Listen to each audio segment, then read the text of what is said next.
welcome back to the channel, welcome back to the vlog. So today we got a 2020 Porsche Taycan turbo. It's not the S, but it does have the same power as the S. But so going off of that, it's a very odd feeling coming from a gas car to this one. But I think the more interesting comparison here is how this car drives in comparison to other electric cars. And being that this is the first kind of hyper non-regular super, whatever you want to call it, Porsche that I've ever driven, it's a very interesting experience. I think it's the driving dynamics is fantastic, and the brakes are great, the acceleration is fantastic. The only issue, or the only thing that as a gas enthusiast is the drama and the experience that the noise of an engine makes. But that's fine, because it has its own sort of electric whirly noise, and I'm all for the future, and I think it's a good replacement. I think it'll be a good jump. You probably won't miss your gas car very much, just because of how fantastic this car drives and everything is in the right place. Enough talking, let's go for a drive. And it's an interesting whirly kind of noise, and I like the way it drives. It's actually fantastic.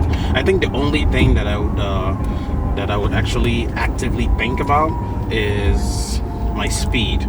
I have no sense of acceleration. I have no sense of how fast am I going, just because of how smooth and just because of how buttery smooth this car is. And I love it, actually. I just got to be aware that, you know, I'm not going 30, I'm going 100. I'm sure on the highway you probably couldn't tell the difference, but it drives well. One of the interesting features of this car is the braking system. Just because it has a very active regenerative braking system, you kind of, if you watch the G emitter on the dash, you kind of have a sense of, is the car actually using the rotors, or is it using regenerative braking? I think for most daily driving, just driving from work back and forth, groceries, whatever, you probably won't even use the rotors at all. That's how good the regenerative braking is. And they've also dialed in the feeling that electric cars have. You know, when you let off the accelerator and it feels like you're hitting the brakes, this car actually doesn't have that, and that's great. Yeah, it feels fantastic. It feels like a normal regular car. It kind of coasts at a regular pace. It's been raining, so there's a little bit of waterlog in some spots, so we'll slow down just a little bit. But it's an all-wheel drive car, so we're not too worried about traction. We just don't go crazy. Something else I do miss, though, is the pedals. I love the feel of the car, but I feel like the pedal shifters add a little bit of experience to it. Flipping the pedals back and forth, driving through corners, it's all part of the experience, right? But you know, you don't need that, because because it's electric. There's no engine to kind of correlate the RPMs. So let's go around this corner and see what old Porsche's got. Wow. It drives really well. I love it. There's not much else to say. It's a blind corner, so I'm not sure where it's... Wow, that's great. And I'm not even going crazy. That was not even a quarter throttle, to be honest with you. I just kind of threw it in the corner, and it handles fantastic. But guys, thanks for watching. Those are my first impressions of how the Porsche drives. It's a great car all around. I think from a day-to-day basis, it's fantastic to do everything you need. It's nice and quiet, so you can pump up the music, have a good time, and kind of throw it in corners. And let's get back to the exterior, the features of the interior, and I believe that'll be the end of the video. If there's anything else, I'll put it at the end. Guys, don't forget to like, subscribe, and hit the notification bell so you can get more of these type of videos out there. So here is the Porsche Taycan. It is a turbo, not the S. It does have the same power as the turbo, and I'll put the correct horsepower right down there so that you guys know exactly what power level this is. The only difference between this and the S, obviously apart from the interior options, brakes and whatnot, as far as power goes, is it has a little bit higher overdrive horsepower bump. So this is the exterior of the car. I got the doors open right now, but there's something I want to show you as far as how the doors work.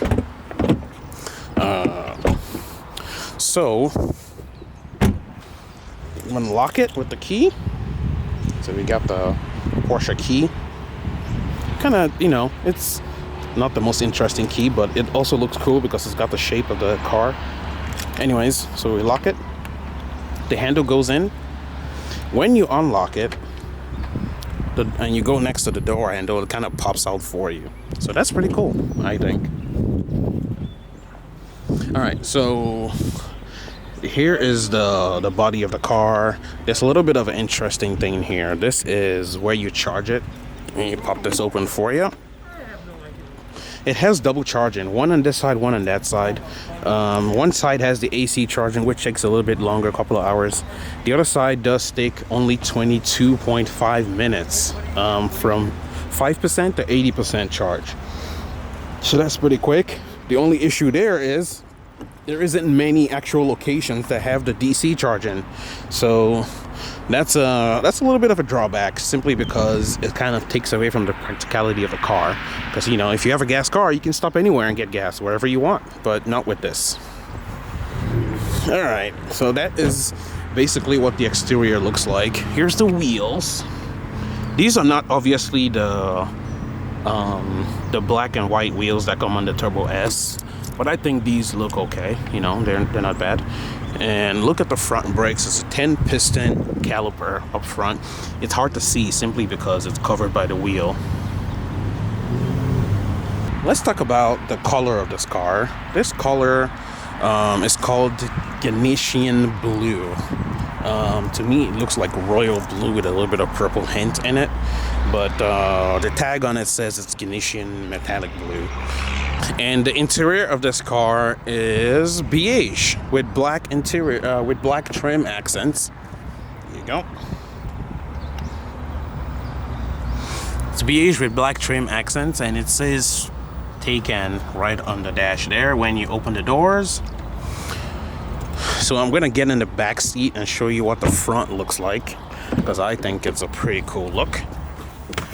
This is what the front looks like from the back seat. And if you take a look at the steering wheel, it's a pretty good, well laid out interior. I like it. It looks like some thought was put into the implementation and engineering of this car.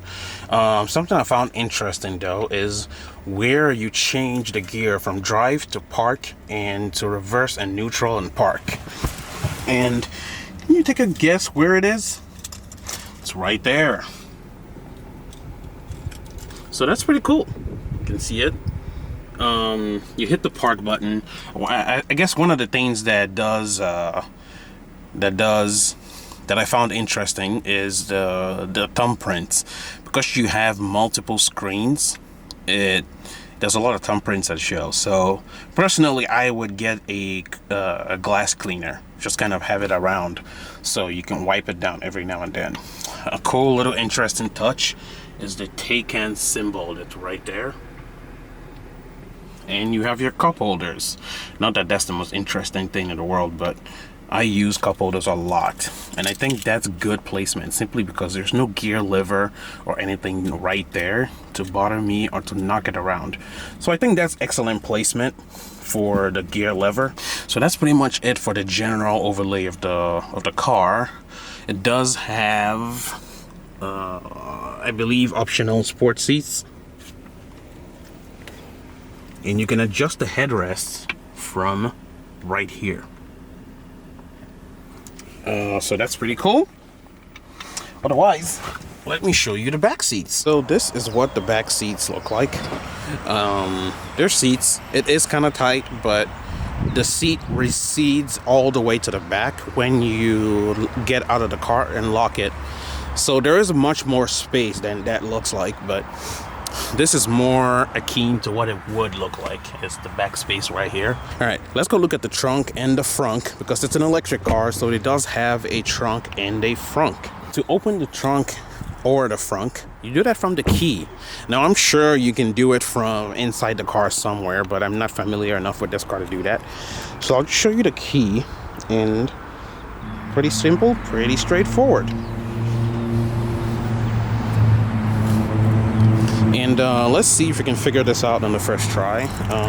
Put my keys away.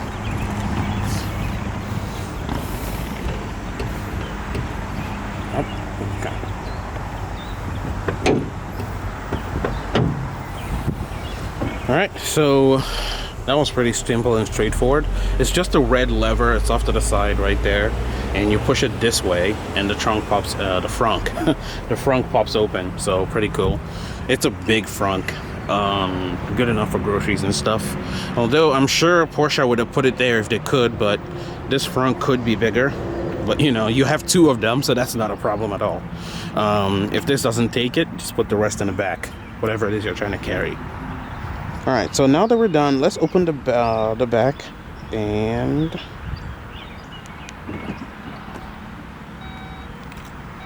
so it's pretty seamless as far as how it opens. You press it, it opens all the way for you.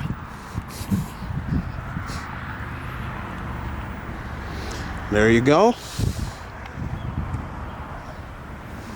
And the back is huge. It looks like a full-size trunk that can fit a lot of stuff. It looks the same size as the regular sedans actually, which is excellent because you also have the front to use too. And the back is obviously button to close it. You press the button here and it closes itself. Well, there you have it. Now that we're done with that, what I'm going to do is go into the car and play with some of the features of the dash, the navigation, and we can also play with the different modes that the car has. Normal, drive, sport plus, individual. Here we are inside the Porsche Taycan, and this is what the dash looks like. Let me see if I can move the steering wheel out of the way. See, that's kind of what I was talking about. You have a lot of numbers and gauges and stuff. It's all digital obviously, but there's a lot going on. And this is the center console from the driver's point of view. We got here's the dash, and I pressed the power button on the center display button, and this is what came up. So that's not what I wanted to do. Continue as guest. Apparently it wants you to activate your Porsche app that connects the car to the app. This X out of there. There we go. And now I guess it'll let me use the stuff. So we have navigation. It pops up there. Pretty standard stuff there. Car. Let's see what we can find here. Here's your drive mode. And obviously you can do this from the steering wheel, which is that button right there. Anyways, so back to the dash. There's normal, there's sport plus, individual. Individual lets you change the different parts of the car. Now I'm trying to figure that out, but anyways, you go to chassis, sport plus.